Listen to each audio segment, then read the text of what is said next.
Hi everyone, welcome to Arpita Sharma classes. I am Arpita Sharma, your educator, and today we are starting with another very spiritual personality that changed the course of our society, the course of our history. Now, he is one of those highly spiritual personalities who first became an ascetic, a non-believer, and then he turned himself towards the spirit that is keeping us alive, the spirit that is deep within us, but we are so stuck in the material world that we are not looking at it. This personality took a sip of the spirit that he was and realized his dream. ये एक ऐसे personality है स्वामी श्रद्धानंद जी जिन्होंने अपनी आत्मा को समझा। हम लोग मटीरियलिस्टिक चीजों में इतने उलझ जाते हैं कि हम अपनी आत्मा को देखना भूल जाते हैं, अपनी आत्मा को समझना भूल जाते हैं। कहते हैं जिसने अपनी आत्मा को समझ लिया उसने खुद को समझ लिया, उसने इस पूरे यूनिवर्स को समझ लिया। So let's study about Swami Shraddhanand ji. पढ़ते हैं इनके बारे में। So from prelims perspective, all these important dates, year of birth, year of death are very important. Remember them chronologically, okay? And their works as well. तो स्वामी श्रद्धानंद जी की अगर हम बात करें 1856 में इनका जन्म होता है, तो आप इस तरीके से याद रख सकते हो 1857 के रिवोल्ट के एक साल पहले स्वामी श्रद्धानंद जी वॉज बॉर्न, ओके। एंड 1926 में इनकी डेथ होती है and he was assassinated. We'll study that later. He was also known as महात्मा मुंशी राम विज. वे एक इंडियन इंडिपेंडेंस एक्टिविस्ट भी रहे हैं। इन्होंने हमारे जो भारतीय फ्रीडम मूवमेंट जो था, हमारा इंडियन फ्रीडम मूवमेंट, भारतीय स्वतंत्रता से रिलेटेड जो प्रोटेस्ट थे, मूवमेंट थे, उस सभी में इन्होंने पार्टिसिपेट किया था। और ये आर्य समाज के सन्यासी भी थे। हमने पढ़ा था लास्ट क्लास में दयानंद सरस्वती जी के बारे में जिन्होंने आर्य समाज की स्थापना की थी। दयानंद सरस्वती की टीचिंग्स को फॉलो करके इन्होंने भी आर्य समाज को ज्वाइन किया था। Arya Samaj what was it same? ये आइडल वर्शिप में बिलीव नहीं करते थे। This included establishment of educational institutions like Gurukul Kangri university. He played a very important role in the Sangathan. Sangathan means consolidation and organisation. Shuddhi means purification, which is a Hindu reform movement जो 1920s में चला था। Modern history में आप पढ़ेंगे इसको, ओके। तो ये आर्य समाजिस्ट भी थे। महात्मा मुंशी राम विज इनका ओरिजिनल नाम था। और गुरुकुल कांगरी यूनिवर्सिटी जैसे एजुकेशनल इंस्टीट्यूशंस के स्थापना में भी इन्होंने अपना रोल निभाया था। तो इनका जन्म होता है Feb 22, 1856 में जलंधर डिस्ट्रिक्ट, पंजाब प्रोविंस में। And in the early 1880s ये आते हैं स्वामी दयानंद के कॉन्टैक्ट में, जो कि आर्य समाज के फाउंडर थे। इन्होंने एक बहुत फेमस किताब लिखी थी जिसका नाम है हिंदू संगठन. संगठन मतलब ऑर्गेनाइजेशन, कंसोलिडेशन, ओके, हिंदू संगठन। एंड ये अनटचेबिलिटी के खिलाफ थे।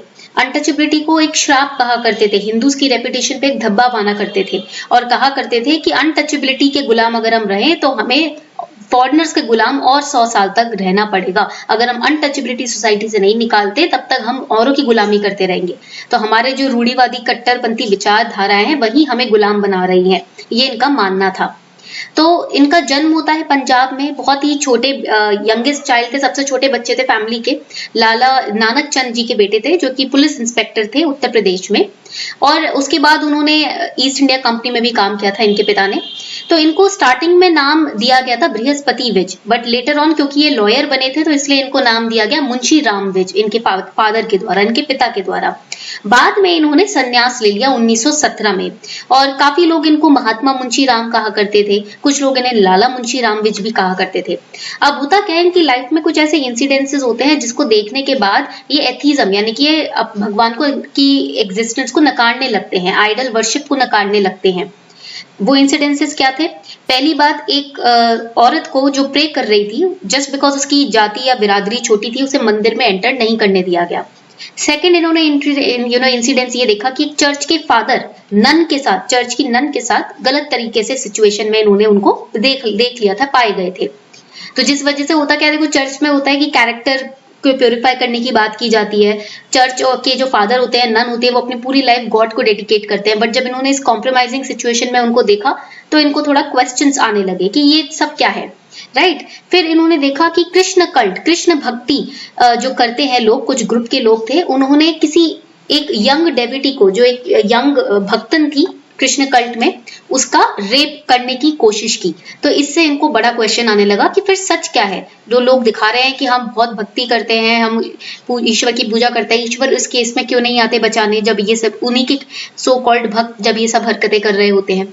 तो इस तरीके के इवेंट्स की वजह से ये एथिज्म में चले गए। बट होता क्या है, एथिज्म में जाने के बाद ये लॉयर तो बन जाते हैं, एग्जाम क्लियर कर लेते हैं। एक दिन ये दयानंद सरस्वती जी के कांटेक्ट में आते हैं।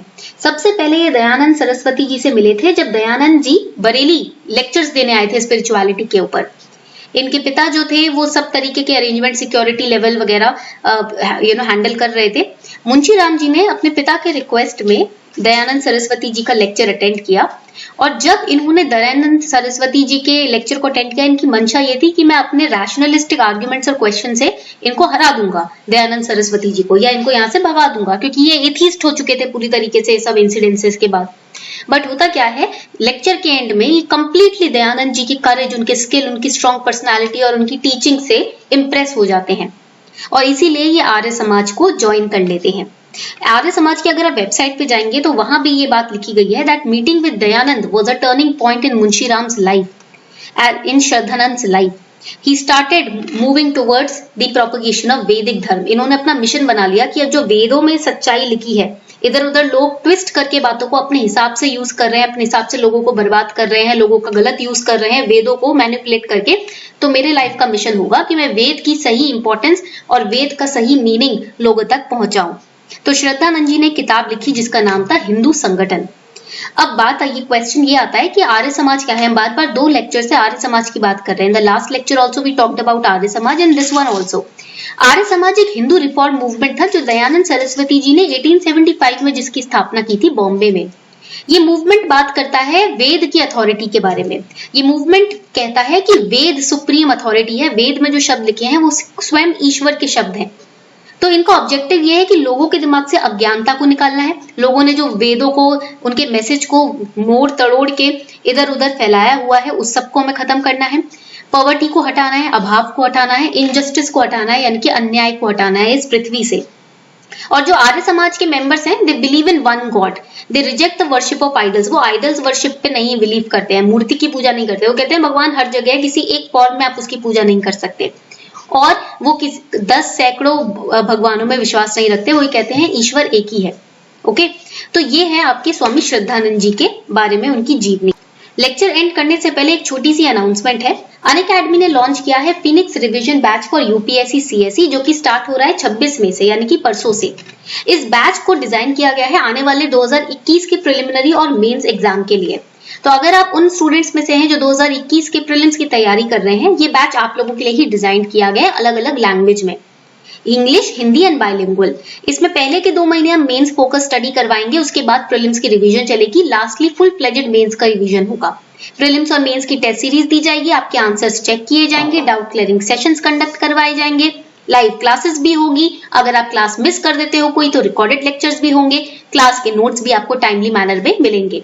तो ये बैच शुरू हो रहा है 26 मई से। ऐसे ही हमारे पास गुरुकुल प्लस रिवीजन बैच भी है जो बाइलिंगुअल स्टूडेंट्स के लिए है, ये भी 26 मई से ही शुरू हो रहा है। तो अगर आप चाहते हैं कि सब्सक्राइब करना तो आज के आज कर लीजिए, बिकॉज बैच जल्दी स्टार्ट हो रहा है। आप कोड यूज कर सकते हैं अर्पिता 10, ताकि आपको इजीली 10% ऑफ मिल जाए आपके प्लस के सब्सक्रिप्शन पर। ओके, लिंक मैंने नीचे डिस्क्रिप्शन बॉक्स में दिया है। मेक श्योर कि आप आज ही सब्सक्राइब कर लें। So this was all for today. I hope you enjoyed this lecture. उम्मीद करती हूँ आपको ये लेक्चर अच्छा लगा हो, आपने इसमें से की पॉइंट्स प्रीलिम्स के लिए लेकर नोट डाउन कर लिए हो। This was all for today. I hope you enjoyed this lecture. Thank you.